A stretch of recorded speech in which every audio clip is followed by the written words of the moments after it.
this week's story, Those Shoes. This is one of my favorites. Maybe you're gonna hear me say that a lot, but this is definitely one of my favorites. It's about a boy named Jeremy, and he really wants something, but he finds out he doesn't need it. And there's kind of a difference between want and need. I have 4 words for you today. One is price, the cost of something, price. Say it with me, price. The next is need, something you cannot live without, need. Say it with me, need. Thrift shop, thrift shop. A place that sells used items for less money. So Salvation Army, Goodwill. We have a thrift shop in Savannah too. Say it with me, thrift shop. Dreams. Hopes for something that you want or something that is important to you. Dreams. Say it with me, dreams. You guys are doing a great job. Are you ready for the story? Those Shoes by Maribeth Boelts. I have dreams about those shoes. Big high tops, 2 white stripes. Grandma, I want them.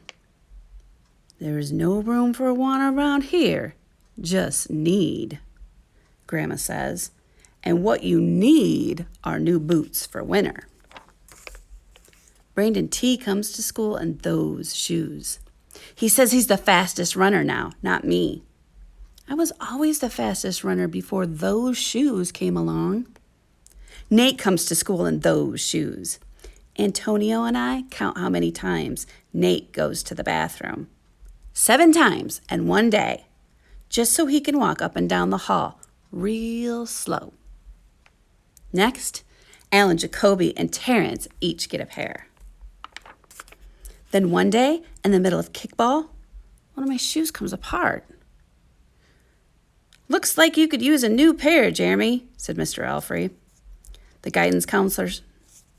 He brings out a box of shoes and other stuff for kids who need things. He helps me find only shoes that are my size. Velcro, like the ones my little cousin Marshall wears. They have an animal from a cartoon that I don't think any kid ever watches. When I come back to the classroom, Alan Jacoby takes one look at my Mr. Alfrey shoes and laughs. And so do Terrence and Brandon T. and everyone else. The only kid who didn't laugh is Antonio Parker. At home, Grandma says, "How kind of Mr. Elfrey." I nod and turn back. I'm not going to cry about any dumb shoes. But when I'm writing my spelling words later, every word looks like the word shoes, and I grip my pencil tight. I think I grip it so tight I might bust. On Saturday, Grandma says, "Let's check out those shoes you're wanting so much. I got a little bit of money set aside. Might be enough. You never know." At the shoe store, Grandma turns those shoes over so she can check the price. When she sees it, she sits down heavy. "Maybe they wrote it down wrong," I say. Grandma shakes her head. Then I remember thrift shops. What if there's a rich kid who outgrew his and got 2 new pairs for Christmas and wanted to give one of them away? We ride the bus to the first thrift shop. Black cowboy boots, pink slippers, sandals, high heels, every kind of shoe except for the ones I want. We ride the bus to the second thrift shop. Not a pair of those shoes in sight. Around the corner, there's a third thrift shop. I see something in the window. Black shoes with 2 white stripes. High tops. Perfect shape.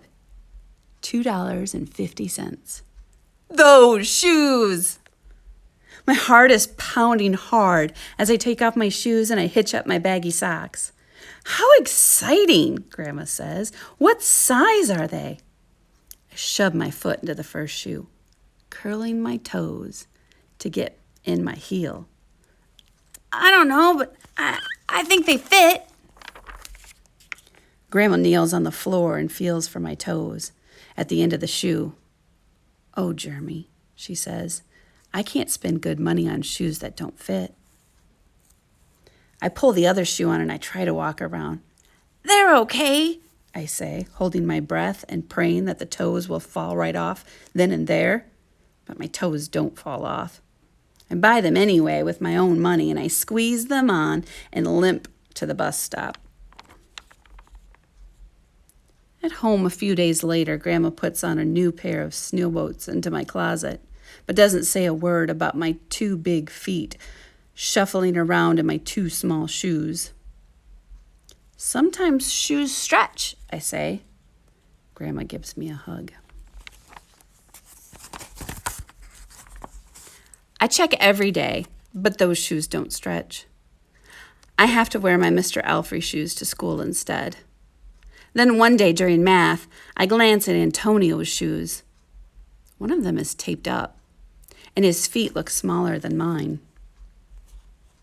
After school, I head to the park to think.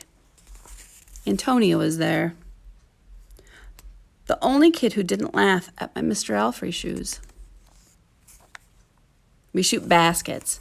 A loose piece of tape on Antonio's shoe smacks the concrete every time he jumps. I think I'm not going to do it. We leap off the swings. I'm not going to do it. We race from one end of the playground to the other. I'm not going to do it, I say. Do what? Says Antonio, breathing hard. Grandma calls me in for supper and invites Antonio to come over too. After supper, he spies my shoes. How come you don't wear them? Antonio asks. I shrug. My hands are sweaty. I can feel him wishing those shoes were his. That night, I'm awake for a long time thinking about Antonio. When morning comes, I try on my shoes one last time. Before I can change my mind, the shoes are in my coat. Snow is beginning to fall as I run across the street to Antonio's apartment. I put the shoes on the front door, push the doorbell, and run. At school, Antonio is smiling big in his brand new shoes.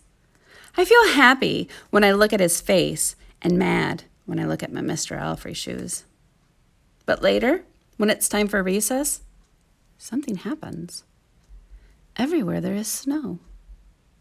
Leave your shoes in the hall and change into your boots, the teacher announced.